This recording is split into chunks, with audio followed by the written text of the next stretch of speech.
कि बिहार में सत्ता परिवर्तन के 24 घंटे के भीतर बुजुर्ग और बीमार लालू प्रसाद यादव को ईडी के हेडक्वार्टर में बुलाया गया और इसका पाप नीतीश कुमार और सम्राट चौधरी को अपने माथे पर लेना ही होगा, चाहे वो किसी भी जाति और समुदाय से आते। किन लोगों के लिए इस्तीफा दिया, किन लोगों के लिए सत्ता छोड़ी? औरतों के लिए, आदिवासियों के लिए, दलितों के लिए, पिछड़ों के लिए, अल्पसंख्यकों के लिए, सताए हुए लोगों के लिए।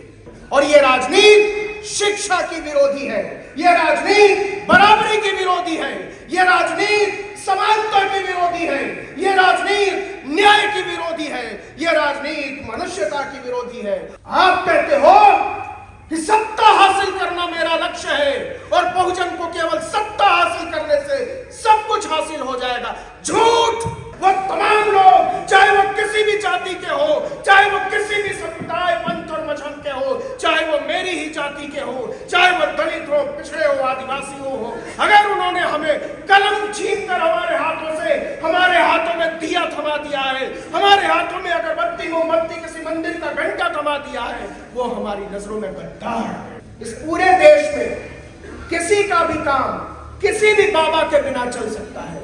घंटा बाबा, झूठा बाबा, चमका बाबा, कंप्यूटर बाबा, फला बाबा, चला बाबा, किसी भी बाबा के बिना चल सकता है। इस देश में अगर किसी एक बाबा के बिना किसी का काम नहीं चल सकता तो वो हमारे बाबा साहब हैं।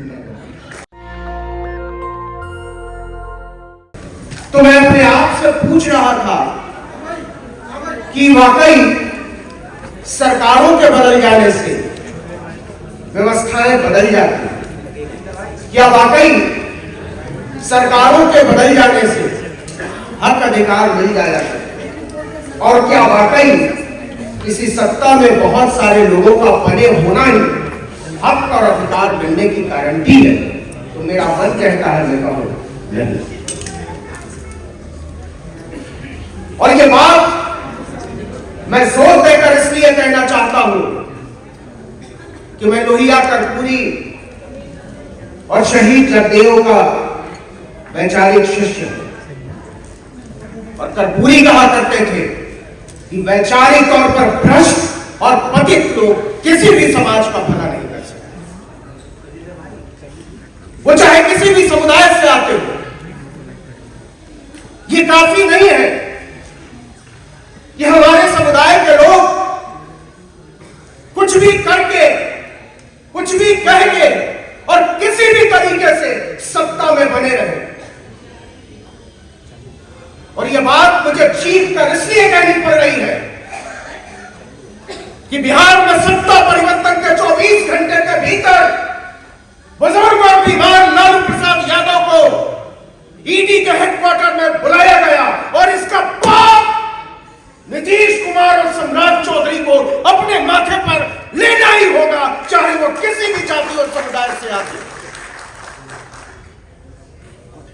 वैचारिक तौर पर बेईमान लोग हमारी नुमाइंदगी करने का दावा करते हैं और इस दावे में शरीक होकर हमारी तरह के लोग भ्रष्ट न होते हुए भी उस भ्रष्टाचार में शामिल हो जाते हैं।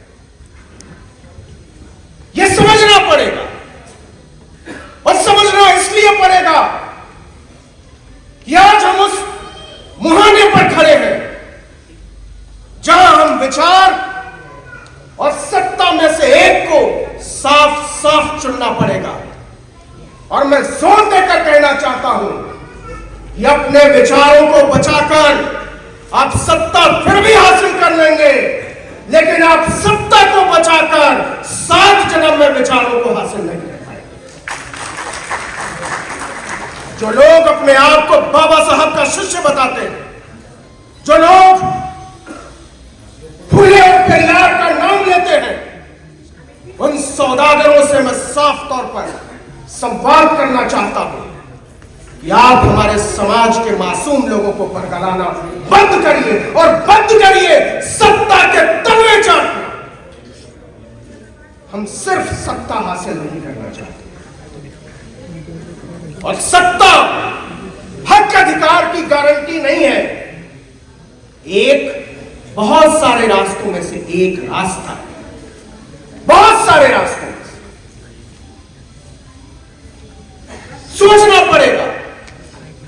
आपको अपनी राजनीति बचानी है या अपनी सत्ता बचानी है।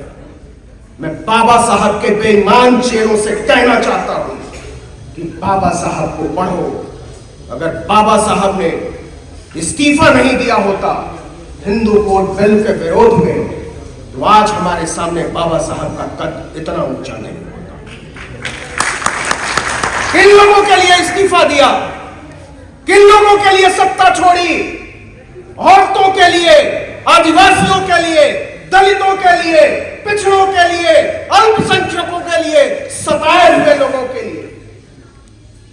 और बाबा साहब का वो इस्तीफा सदियों की सीख थी, आज हमने उनके शिक्षाओं को रौंदा। इसलिए मैं कहना चाहता हूं कि बंद कीजिए उन लोगों की तरफ देखना उम्मीद भरी आंखों से, जिन लोगों ने सत्ता हासिल करने के लिए हमारे और आपके सपनों की सौदागरी की। क्या लगता है आपको, क्या लगता है कि आज भारतीय जनता पार्टी के सारे सांसद बहुजन हो जाए, वो आरक्षण को बचा लेंगे? नहीं बचा पाएंगे। लखनऊ में जिस तरीके से हमारे ओबीसी और दलित भाइयों की पीठ पर कोड़े बरसाए गए हैं, उनके लिए भारतीय जनता पार्टी में शामिल बहुजन राजनीति करने वाले सारे नेताओं को शर्मिंदा होना चाहिए। क्या बात करते हैं आप? कौन सी बात करते हैं आप? मैं किसी मुगालते में नहीं। मुझे किसी भी दिन सत्ता और विचार में से एक को चुनना पड़ेगा, तो बेखौफ होकर मैं विचार को चुनूंगा। मुझे अच्छी तरह मालूम है कि किन लोगों के जरिए हम लोग यहां तक पहुंचे हैं। शहीद जगदेव को गोली इसलिए नहीं मारी गई थी कि वो सत्ता पाना चाहते थे, गोली इसलिए मारी गई थी कि वो विचारों की मंजिल पाना चाहते थे। कर्पूरी ठाकुर को उन्हीं लोगों ने, जो आज बिहार की सत्ता में काबिज है, सत्ता से बाहर किया था, तब जब उन्होंने आरक्षण लागू किया पहली बार। और ये बात इसलिए कह रहा हूं कि कल को जब आपसे कहे कि सवर्ण आरक्षण किसी महामानव ने लागू किया है, तो आप कहिएगा झूठ, सवर्ण आरक्षण हमारे कर्पूरी बाबू ने लागू किया था। 3 इसलिए किया था कि उनके पास विचार था। आपके पास राष्ट्रीय स्वयंसेवक संघ की राजनीति के पास कोई वैचारिक पक्ष नहीं है इस समाज को आगे ले जाने का, देश को आगे ले जाने का, दुनिया को आगे ले जाने का। और इसलिए वहां प्रचारक होते हैं, विचारक नहीं होते। आरएसएस की राजनीति में विचार करना मना है, प्रचार करना पड़ेगा अगर आप इसमें जाएंगे। गोलवलकर और हेडगवार ने जो लिख दिया, हिंदू राष्ट्र का जो सपना दिखा दिया, मूर्ख किस्म के लोग, जाहिल किस्म के लोग हमारे लोगों को बरगला रहे हैं कि अखंड हिंदू राष्ट्र बनेगा। वो हमारे लोगों को समझा रहे हैं कि बांग्लादेश, पाकिस्तान, अफगानिस्तान ये सब फिर से भारत का हिस्सा बने। और वो ये कर पाते हैं क्योंकि उन्हें पता है कि हम बहुत पहले विचार पक्ष को छोड़कर सत्ता की राजनीति करने लगे।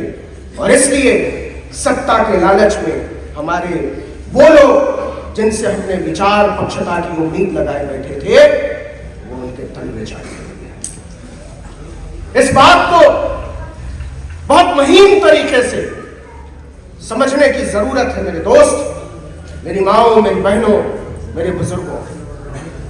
यह बात मैं इसलिए कह रहा हूं कि आपको पता नहीं है कि जिस राजनीति के साथी और शागिर्द बहुजन होने के नाम पर बिहार में जिन लोगों के साथ चले गए हैं, उनकी राजनीति क्या है? उनकी राजनीति मारने और काटने की राजनीति है। उनकी राजनीति छीनने और झपटने की राजनीति है। उनकी राजनीति डाका मारने की राजनीति है। उनकी राजनीति सताने और करवाने की राजनीति है। और यह राजनीति शिक्षा की विरोधी है, यह राजनीति बराबरी की विरोधी है, यह राजनीति समानता की विरोधी है, यह राजनीति न्याय की विरोधी है, यह राजनीति मनुष्यता की विरोधी विरोधी है। और मैं ऐलान करना चाहता हूं कि जीवन के तमाम सुख सुविधाओं में आग लगाकर मैं मनुष्यता का पक्ष लूंगा, मैं संविधान का पक्ष लूंगा, मैं लोकतंत्र का पक्ष लूंगा। मुझे नहीं मालूम कि क्यों हमारी तरफ के लोग मनुष्यता के विरोधी होते जा रहे हैं, क्यों बहुजन के नाम पर आप लोकतंत्र के विरोधी होते चले जा रहे हैं, आप आरक्षण के विरोधी होते चले जा रहे हैं, आप विरोधी होते चले जा रहे हैं न्याय और समता के सिद्धांत। लेकिन यह कहना पड़ेगा कि हम इसके विरोध में हैं, और इसलिए विरोध में है कि लोकतंत्र को खोकर, संविधान के रास्ते को खोकर मैं पूछना चाहता हूं कि जो लोग बिहार से लेकर उत्तर प्रदेश में, मध्य प्रदेश में, राजस्थान में, बाकी राज्यों में बाबा बागेश्वर के पैरों में लोग हैं। अभी 2 दिन पहले एक बाबा ने दलित औरतों की तुलना सुअरों से की। उसने कहा है कि सुअर के पेट से कभी शेर का बच्चा पैदा नहीं हो सकता। मैं उस बाबा का नाम नहीं लेना चाहता, क्योंकि उसका नाम लेने से मेरी जुबान गंदी होती है। लेकिन यह पूछने की जरूरत है, और चीख कर पूछने की जरूरत है कि अगर हमारी माओ और बहनों की कोख से सुअरों के भी बच्चे पैदा होते हैं, तो वो शेरों को मात देंगे, वो बाघों को मात देंगे, वो मनुष्य बनेंगे, वो बेहतर मनुष्य बनेंगे और तुम्हारी गुंडा सोच का मुकाबला करेंगे। मुझे पता है कि आप गालियां क्यों देते हैं, मुझे पता है कि आप हमें बुरा भला क्यों कहते हैं। आप इसलिए कहते हैं क्योंकि आप जानते हैं ये वो दौर है जिसमें आप हमारी सोच और समझ पर कब्जा करके ही अपनी सत्ता बनाए रख सकते हैं। और ये बात इसलिए कह रहा हूं कि ये लोग क्यों कर पाते हैं, ये लोग क्यों सोच पाते हैं ऐसा। आप कहते हो कि सत्ता हासिल करना मेरा लक्ष्य है और बहुजन को केवल सत्ता हासिल करने से सब कुछ हासिल हो जाएगा। झूठ! क्योंकि तुम्हारे हाथों से कलम छीनकर तुम्हारे हाथों में सत्ता की चाबियां थमाई जा रही है, तुम्हारे हाथों से किताब छीनकर तुम्हें राज करना सिखाया जा रहा है, तुम्हें महसूस कराया जा रहा है कि तुम राजा हो, लेकिन असल में तुम्हें गुलाम बनाया जा रहा है, मानसिक गुलाम। आप सोचो कि किन लोगों के लिए निजी यूनिवर्सिटीज खोली जा रही है। आप पढ़ा लोगे क्या?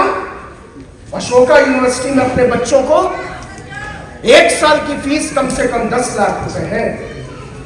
आप पढ़ा लोगे अपने बच्चों को एमआईटी यूनिवर्सिटी में? आप पढ़ा लोगे अपने बच्चों को गरगोटिया यूनिवर्सिटी में? नहीं। लेकिन इस देश के शानदार विश्वविद्यालयों को, जिसको बनाने में आपका कोई रोल नहीं है, जवाहरलाल नेहरू यूनिवर्सिटी, जामिया मिलिया इस्लामिया, अलीगढ़ मुस्लिम यूनिवर्सिटी, इन सब विश्वविद्यालयों को और ऐसे तमाम विश्वविद्यालयों को एक खास पैटर्न के तहत बदनाम किया जा रहा है। बदनाम इसलिए किया जा रहा है और आधा आपको समझा दिया गया है कि वहां अपने बच्चों को मत भेजना, वहां देशद्रोही बनते।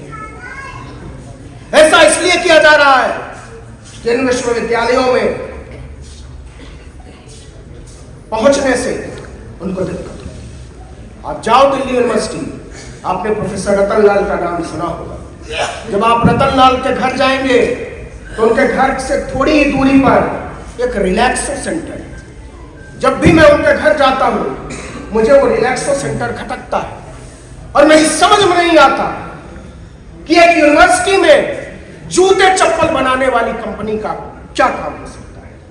वो जूते चप्पल का सेंटर नहीं है, वो आपको जूता चप्पल मारना चाहते हैं और इसके लिए यूनिवर्सिटीज को ही जूते चप्पल की फैक्ट्री में बदलना चाहते हैं। आपको अंदाजा नहीं कि हमको जहां खड़ा कर दिया गया है, हमको जो बनाया जा रहा है, हमको जो समझाया जा रहा है, वो आखिर में पहुंचेगा कहां, उसका अंजाम क्या होगा, उसका आने वाली नस्लों पर असर क्या होगा।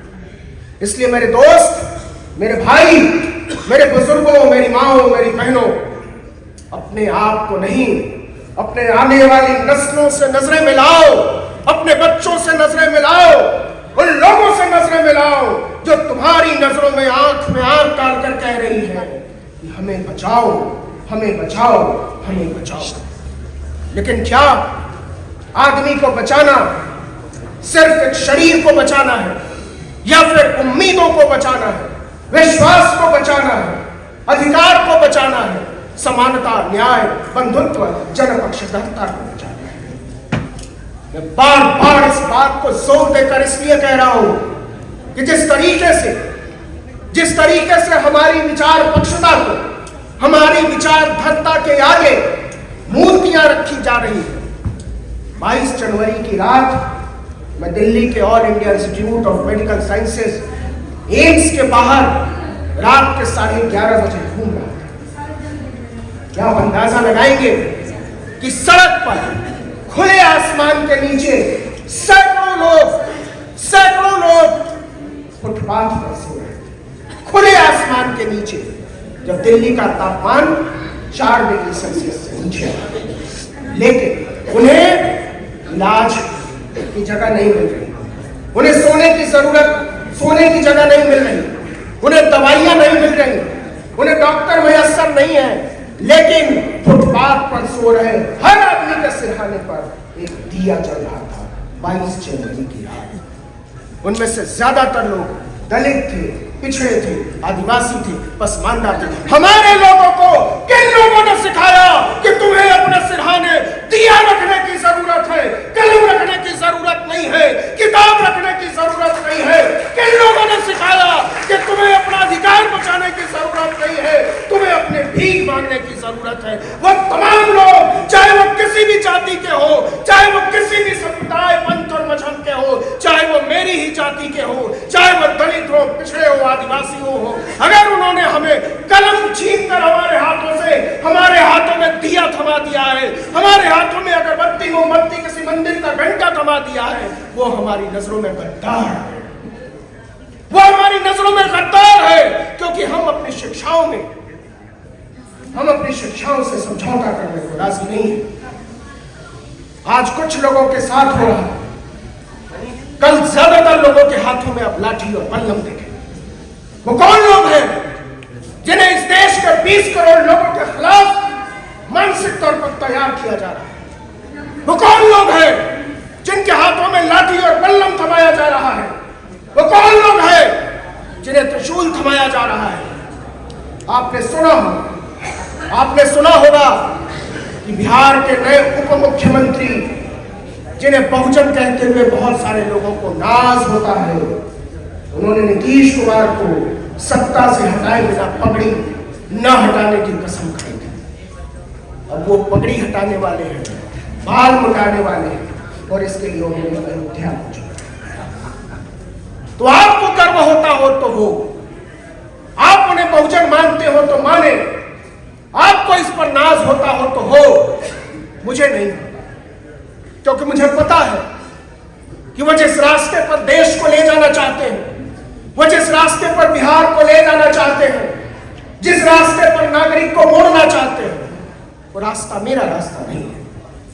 वो रास्ता बाबा साहब डॉक्टर भीमराव अंबेडकर का रास्ता नहीं है। वो रास्ता पेरियार का रास्ता नहीं है। वो रास्ता शहीद जगदेव और जननायक कर्पूरी ठाकुर का रास्ता नहीं है।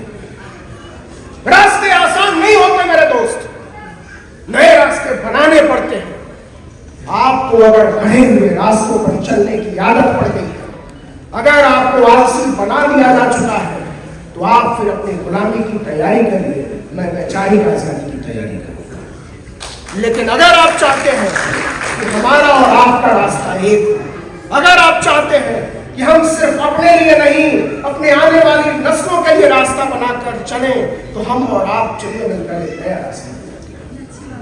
कौन नहीं जानता कि उत्तर प्रदेश की राजनीति में कौन किसके साथ समझौते कर रहा है? कौन नहीं जानता कि भारतीय जनता पार्टी के उत्थान के पीछे कौन लोग हैं? आप आपको इसमें कोई बहुजन राजनीति दिखाई दे रही हो तो दिखाई दे, मुझे नहीं दिखाई देती। मुझे इसमें समझौता परस्ती दिखाई देती है, सौदागरी दिखाई देती है। मैं किसी भी कीमत पर अपनी बेटियों, अपनी बहनों, अपनी माओ, अपने दोस्तों, अपने नौजवानों, अपने बुजुर्गों के लिए समझौता करने को किसी से भी एक धूल भी हासिल नहीं, चाहे इसके एवज में कुछ भी हासिल होगा। आपको कुर्बानियां देनी पड़ेंगी और वो कुर्बानी कुछ भी हो सकती है। आपको अपने साथ लड़ना ही पड़ेगा। आपको पता है दुनिया में सबसे कठिन लड़ाई कौन सी होती है? दुनिया में सबसे कठिन लड़ाई होती है अपने आप से, अपनी सीमाओं से लड़ना, अपनी जड़ताओं से लड़ना, अपने अवरोधों से लड़ना।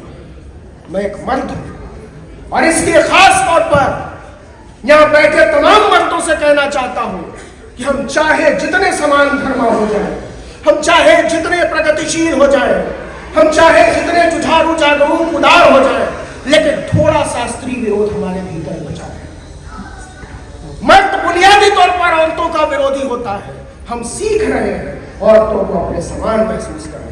यही वजह है कि इस हॉल में भी पुरुषों की तादाद ज्यादा है, महिलाओं की तादाद कम है, क्योंकि हमारे पुरुष औरतों को अपने बराबर का दर्जा देने को तैयार नहीं है। इस संसार में मैं हमेशा कहता हूं और बार बार कहता हूं कि इस पूरे संसार में जितनी भी खूबसूरत चीजें हैं, साफ हवा है, पानी है, फूल है, झरने हैं, बागीचे हैं, शांति है, वो सब के सब केवल और केवल औरतों की वजह से है। और जितनी भी खराब चीजें हैं, युद्ध है, अशांति है, फूहड़ता है, गंदगी है, बेईमानी है, उचक्कापन है, उसके लिए सिर्फ और सिर्फ मर्द जिम्मेदार है, उनका अहंकार जिम्मेदार है। हमको समझना पड़ेगा, हमको बराबरी के दायरे का विस्तार करना पड़ेगा। मैं यहां आपको खुश करने के लिए नहीं हूं। हमारा काम लोगों को खुश करना नहीं है। हमारा काम उन बातों को आपके सामने रखना है जिससे कोई नई राह बनती हुई दिखाई दे, जिससे समझ में आए कि हम कहां पहुंचना चाहते, जिससे समझ में आए कि हम कहां से चले थे। इसलिए आखिर में मेरे भाई, मेरी माओ, मेरी बहनों, मेरे साथियों, सिर्फ इतना कहना चाहता हूं कि जरूरी नहीं है कि हम सत्ता हासिल करें, जरूरी है कि हम समझदारी हासिल करें, जरूरी है कि हम विचार हासिल करें। अगर आपको दिए और कलम में से एक को बचाना पड़े तो आप पहले कलम को बचाना, दिए की लौ को बुझने देना, दिया फिर भी चलेगा। और दिए का मतलब केवल ज्ञान होता है। ये तमाम बाबाओं की कतारें जो लग रही हैं, वो इस देश के संविधान के खिलाफ है, वो समानता, न्याय, बंधुत्व के विचार के खिलाफ है। इस पूरे देश में किसी का भी काम किसी भी बाबा के बिना चल सकता है। घंटा बाबा, झुमटा बाबा, चमटा बाबा, कंप्यूटर बाबा, फला बाबा, चला बाबा, किसी भी बाबा के बिना चल सकता है। इस देश में अगर किसी एक बाबा के बिना किसी का काम नहीं चल सकता तो वो हमारे बाबा साहब भीमराव हैं।